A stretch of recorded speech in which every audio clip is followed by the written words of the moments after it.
ஒரு மனிதர் இறந்ததுக்கு பிறகு குப்லாவை நோக்கி மையத்தை போடுறாங்க. குப்லாவை நோக்கி மையத்தை போடுறாங்க. ரசூல்லா காட்டி தந்த வழியாமா குப்லாவை நோக்கி தான் மையம் போடணுண்டு, அது சொல்லுங்கம்மா. ஒருவர் இறந்த பிறகு கிப்லாவை நோக்கி கால் இருக்கும் விதமாக மையத்தை வைக்கிறார்களே, அது ரசூல் ஸல்லல்லாஹு அலைஹி வஸல்லம் காட்டி தந்த ஒரு முறையா அப்படின்னு கேட்குறாங்க. அப்படி தான் நம்ம வைக்கிறாங்களோ? சரி சரி. இப்போ என்ன பிரச்சனைன்னு கேட்டால், கிப்லா இருக்குது இல்லையா, கிப்லாண்டா என்ன? மக்காவில் இருக்கிற காபத்துல்லா இருக்குது இல்லையா, அந்த செவ்வகமான ஒரு கட்டிடம், அதை நோக்கின திசைக்கு பேர் தான் கிப்லா. நம்ம இங்கேருந்து ஒரு கோடு போட்டுட்டு போனோம்னு சொன்னால் அதில் போய் முட்டும். இந்த நோக்கி தொழுகிறோம்ல, இங்கேருந்து ஒரு கோடு போட்டு அப்படி நேராக வளையாமல் போனீங்கன்னு சொன்னால் அது எங்கே முட்டும்? காபத்துல்லாவில் போய் கரெக்டாக என்ன செய்யும்? முட்டிடும். அப்படி தான் ஒவ்வொருத்தரும் அவங்க கிப்லாவிலேருந்து நேராக போனாங்கன்னா காபாவில் போகும். காபாவை நோக்கிற திசைக்கு பேர் தான் என்னது? கிப்லாங்கிறது. மேற்கு திசைக்கு பேர் கிப்லா கிடையாது. சில நாடுகளில் கிழக்கு கூட கிப்லா வருமா இல்லையா? நமக்கு மேற்கு கிப்லா வருது, சில நாடுகளுக்கு எங்கே வரும் கிப்லா? கிழக்கு கிப்லா வரும். சில நாடுகளுக்கு வடக்கில் கிப்லா வரும். சில நாடு இதான் காபான்னு வச்சுக்கிறங்களேன், இது காபா. இந்த டேபிள் காபான்னு வச்சுக்கிறங்க, இது காபான்னு சொன்னால் இதை முன்னோக்குறத நான் இப்படி தான் முன்னோக்கணும், நீங்கள் இப்படி தான் முன்னோக்கணும். விளங்குதா உங்களுக்கு? இதை நான் முன்னோக்க வேண்டும் என்றால் நான் எப்படி முன்னோக்கணும்? இப்படி முன்னோக்குறேன். நீங்கள் இப்படி முன்னோக்குறீங்க, இப்படி முன்னோக்குறீங்க. இவர் இப்படி முன்னோக்குறாரு, இவர் இப்படி முன்னோக்குறாரு. 4 பக்கம் இது காபான்னு வைத்துக் கொண்டீர்களே. ஆனால் இதை நோக்க வேண்டும் என்று சொன்னால் ஒரு சிலரே மேற்கு நோக்குறீங்க, எனக்கு கிழக்க தான் இருக்குது டேபிள்.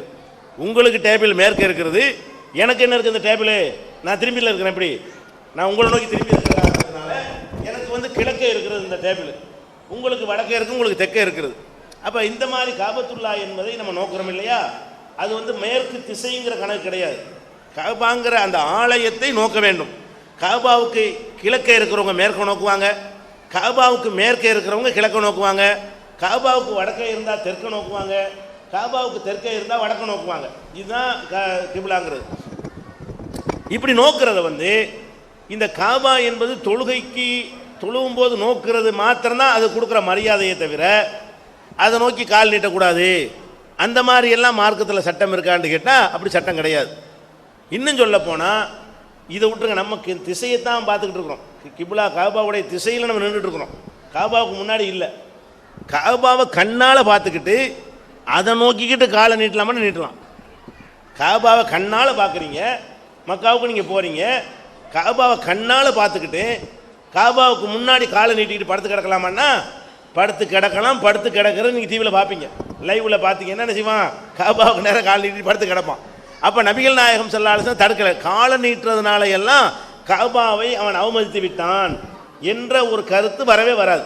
உசுரோடு இருக்கிறவனுக்கு மக்காவுக்கே போய் தொழுவும் போது காபாவை நோக்கி கொள்ள வேண்டும், அவ்வளோதான்.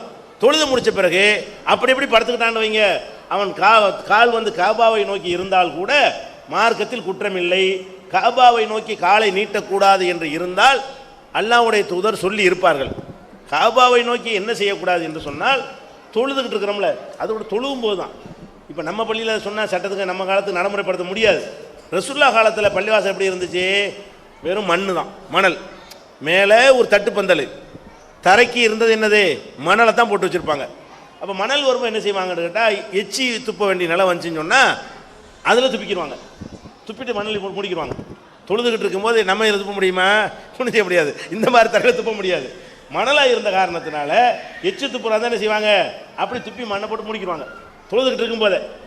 இதை ரசூல் ஸல்லல்லாஹு அலைஹி வஸல்லம் சொன்னாங்க, நீங்கள் தொழுகையில் இருக்கும் பொழுது எச்சு துப்புறதா இருந்தால், எச்சு துப்பு தப்பு கிடையாது மார்க்கத்தில். ஆனால் பள்ளிவாசலில் தர வீணாயிடக்கூடாதுங்கிறக்காக நம்ம துப்பாமல் இருக்கிறமே தவிர, நீங்கள் தெருவில் நின்று தொழுகிறீங்கன்னு வைங்க, ஒரு மாதிரியா வாயில் எச்சு உறுதுன்னு வைங்க, தூணு துப்பிக்கிடலாம். அப்படி துப்புறதா இருந்தால் உங்கள் முன்புறமாக நீங்கள் துப்பாதீர்கள். கிப்லா பக்கம் என்ன செய்யாதீங்க? தொழும் போது தான். தொழுது கொண்டு இருக்கும் பொழுது கிப்லாவை நோக்கி துப்பி விடாதீர்கள், வலது பக்கமும் துப்பி விடாதீர்கள், இடது பக்கமாக துப்புங்க. நான் இப்படி தொழுதுகிட்டு இருக்கிற எச்சு துப்ப வேண்டி வருது, முன்னாடி துப்பிடக்கூடாது, வலது பக்கம் துப்பிடக்கூடாது. நமக்கு இடது புறமா என்ன செய்யலாம்? துப்பிட்டு மண்ணை போட்டு முடிக்கலாம். இப்படி சொன்னார்கள். அப்போ அதில் என்ன வழங்க? தொழுது கொண்டு இருக்கக்கூடிய நேரத்தில் கிப்லாவை நோக்கி எச்சி துப்பக்கூடாது, இது மார்க்கத்தில் தடை. தொழுதும் போது அது கூட வெளியில் போய் சாதாரணமாக எச்சு துப்பிக்கலாம். தொழுகையில் இருந்து கொண்டே துப்புறதா இருந்தால் யுனாஜி ரப்பஹு, அவன் அப்போது இறைவன்கிட்ட பேசிக்கிட்டு இருக்கிறான். அப்போ ஏன் அப்படி துப்புறங்கிறான்? காரணம் என்ன சொல்கிறாங்க? ஏன் துப்பக்கூடாது என்று சொன்னால், ஃபஇன்னஹு யுனாஜி ரப்பஹு, தொழுகையில் இறைவன்ட்ட பேசுற. இறைவன்ட்ட பேசுறேன்னா முன்னாடி நிற்கிற மாதிரி நினைத்து பேசுகிறோம். துப்புன அவன் மூஞ்சில் துப்புற மாதிரி வருது. இறைவன் அங்கே இழிவுபடுத்துறது வர்ற காரணத்தினால தான் அது கூட துப்பக்கூடாதுனாங்களே தவிர, தொழுகை இல்லாமல் வெளியில் வாசல் நிற்கிறாங்க அவங்க இந்த திசையில் துப்புறாங்கன்னு தப்பான தப்பு கிடையாது. அதே மாதிரி வந்து ரசூல் ஸல்லல்லாஹு அலைஹி வஸல்லம் அவங்க வந்து மலஜலம் கழிக்கிறாங்க இல்லையா, பாத்ரூம் போகிறோம் இல்லையா, அப்போ வந்து கிப்லாவை நோக்கி மலஜலம் கழிக்காதீங்க, மாறாக என்ன செய்யுங்க, உலாக்கின் ஷர்ரிகு அவ் கர்ரிபு, மாறாக என்ன செய்யுங்க, நீங்கள் கிழக்கு மேற்காக மலஜலம் கழித்துக் கொள்ளுங்கள். கிழக்கு மேற்குன்னு ஏன் சொன்னாங்கன்னா அவங்களுக்கு வடக்கு கிப்லா வரும். இதனால் சொன்னாங்க ரசூல் ஸல்லல்லாஹு அலைஹி வஸல்லம், மதீனாவில் உள்ளவங்களுக்கு வடக்கு கிப்லா வரும் பொழுது அந்த பக்கம் நீங்கள் திரும்பிடாதீங்க, எந்த பக்கம் திரும்புங்க, ஷர்ரிகு அவ் கர்ரிபு, கிழக்கு பக்கம் மலஜலம் கழித்துக் கொள்ளுங்கள் அல்லது மேற்கு பக்கம் கழித்துக் கொள்ளுங்கள். ஏன்னா மேற்கு கிழக்கில் கிப்லா வராது, மதீனாவுக்கு நமக்கு வர்ற மாதிரி வராது. அதனால கிழக்கு மேற்கா இருந்துக்கிறங்க, வடக்கு தெற்கா இருக்காதீங்க என்று ரசூல் ஸல்லல்லாஹு அலைஹி வஸல்லம் சொன்னாங்க. அப்போ இதில் என்ன வழங்குது, மலஜலம் கழிக்கக்கூடாது. இந்த கிப்லாவுக்கு கொடுக்குற மரியாதை என்னன்னு கேட்டால், பாத்ரூம் போகும் பொழுது கிப்லாவை நோக்கி அது மாதிரி செய்யக்கூடாது. அது கூட ஒரு ஓப்பன் பிளேஸில் இருந்தால் தான் கூடாது. ஒரு கட்டடத்துக்குள்ளே இருந்துச்சுன்னு வைங்க, அப்போ அது கூட தடை கிடையாது. இப்போ கக்கூஸ் அப்படி தான் கட்டி வச்சிருக்கிறான், கிழக்கு மேற்காக தான் இருக்குது. அப்போ அதுதான் அமைப்பாக இருக்குமே, ஆனால் அதுக்குள்ளே போய் கிழக்கு மேற்காக காபாவை நோக்கியோ காபாவுக்கு பின்புறத்தை காட்டணும் விதத்திலேயோ முன்புறத்தை காட்டுற விதமாகவோ நம்ம வந்து மலஜலம் கழித்தோமே, ஆனால் கட்டிடத்திற்குள்ளே இருந்தால் குற்றமாகாது. ஏன், இப்னு உமர் அவங்க சொல்கிறாங்க, நான் வந்து ஒரு நாள் என்னுடைய வீட்டு மாடியில் ஏறினேன். மாடின்னு அந்த மாதிரி மாடியில் ஓட்டு மேலே ஏறுவாங்கல்ல, நம்ம வீட்டில் மோட்டிலெலாம் ஏறி முருங்கை பறிக்க மாட்டோம், அந்த மாதிரி முகட்டின் மீது நான் என்ன செஞ்சேன், ஏறினேன். அப்படி ஏறும் பொழுது ரசூல் ஸல்லல்லாஹு அலைஹி வஸல்லம் அவர்கள் அவங்க ஒரு 2 கல் வைத்து அவங்க வீட்டில் என்ன நான் கழிப்பிடம் வச்சுருந்தாங்க, அதில் அவங்க வந்து கிழக்கு மேற்காக அவங்க அமர்வதை நான் பார்த்துட்டு இறங்கிட்டேன் அப்படின்னு சொல்கிறாரு. அது ஒரு தடுக்கப்பட்ட ஒரு அமைப்பு இருந்த காரணத்தினால அவங்க வந்து கிப்லாவை நோக்கியவர்களாக அவங்க அமர்ந்திருக்கதை நான் பார்த்தேன் அப்படின்னு அறிவிக்கிறார். அப்போ அதில் என்ன வழங்குது, ஒரு தடுப்பு உள்ள இடத்தில் இருக்குமே, ஆனால் அப்போ கிப்லாவை நோக்கி மலஜலம் கூட கழிக்கலாம். நீட்டுறதை விட அது பெரிய விஷயம் இல்லை, காலை நீட்டுறதை விட மலஜலம் கழிக்கிற பெரிய விஷயம். அது வீடு அமைக்க முடிஞ்சளவுக்கு அமைக்க முடிஞ்சால் வடக்கு தெற்கு அமைச்சிக்கிறங்க பாத்ரூமை. வீடு அமைப்பு சரியில்லை, வடக்கு தெற்கு அமைச்சா அந்த இடம் அவ்வளோ ஒர்க் அவுட் ஆகாது, சின்ன இடமா இருக்குது அப்படின்னா கிழக்கு மேற்காக நம்ம நாட்டில் அமைத்து கொண்டோமே, ஆனால் கிப்லாவை நோக்கி நம்ம மலஜலம் கழிக்கிறோமே என்று நமக்கு ஃபீலிங் வர தேவையில்லை. கட்டடத்திற்குள்ளே இருக்குமே, ஆனால் அது என்ன இல்லை, அந்த சட்டம் கிடையாதுன்றாங்க. இதை தவிர காபாவுக்கு ஒரு சட்டம் கிடையாது. காபாவை முன்னோக்கி தொழணும், ஒன்று தவாபு செய்யணும், எந்த ஒரு பில்டிங்கையும் சுத்த முடியாது. காபா மட்டும் சுற்றுறது வணக்கம். அந்த பள்ளிவாசலை சுற்றினா இபாதத் ஆகுமா, ஆகாது, சிற்கா தான் ஆகும். வணங்குதா, அது பெரிய குற்றமாகிவிடும். ஒரு பள்ளிவாசலை சுற்றுவதே வணக்கம் என்று சொன்னால் அது ஒன்லி அந்த ஒரு கட்டடத்துக்கு மாத்திரம்தான். அதை சுற்றினா வணக்கம், அதை நோக்கி தான் தொழ வேண்டும். தொழும் போது முன்னாடி எச்சு துப்பக்கூடாது. கட்டடம் இல்லாமல் ஓப்பன் திறந்த வழியாக இருக்குமே, ஆனால் அதை நோக்கி மலஜலம் கழிக்கக்கூடாது. இதை தவிர காபாவுக்கும் கிப்லாவுக்கும் வேறு எந்த சட்டம் மார்க்கத்தில் கிடையாது. அதனால ஜனாசாவை நீங்கள் அப்படி கிப்லாவை நோக்கினதாக நீங்கள் வைத்தீர்களே ஆனாலும் தப்பு கிடையாது. அது மார்க்கத்தில் என்ன செய்யலை, தடுக்கப்பட்டது கிடையாது. உசுரோட உள்ளவனே இருக்கலாங்க, அதில் மைத்துக்கு என்ன இருக்கிறது.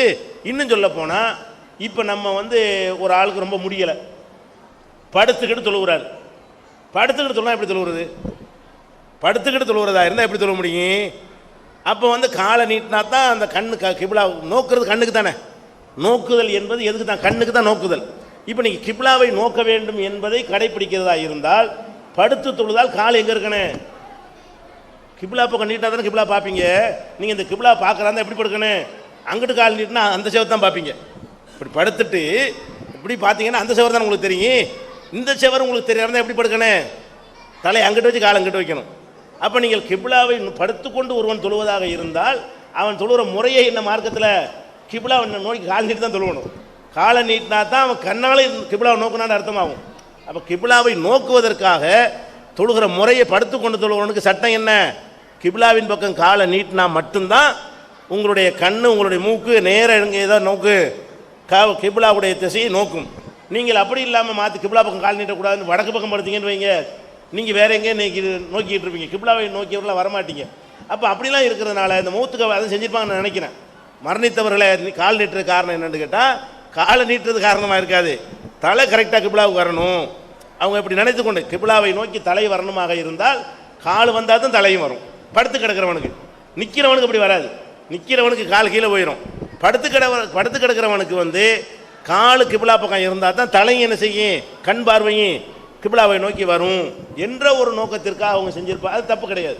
கிபிலாவை நோக்கி காலை வைப்பது பொதுவாக அப்படி நோக்கம் இல்லாமல் வைத்தா கூட தப்பு கிடையாது. பாடி எப்படியெல்லாம் வச்சுக்கலாம்.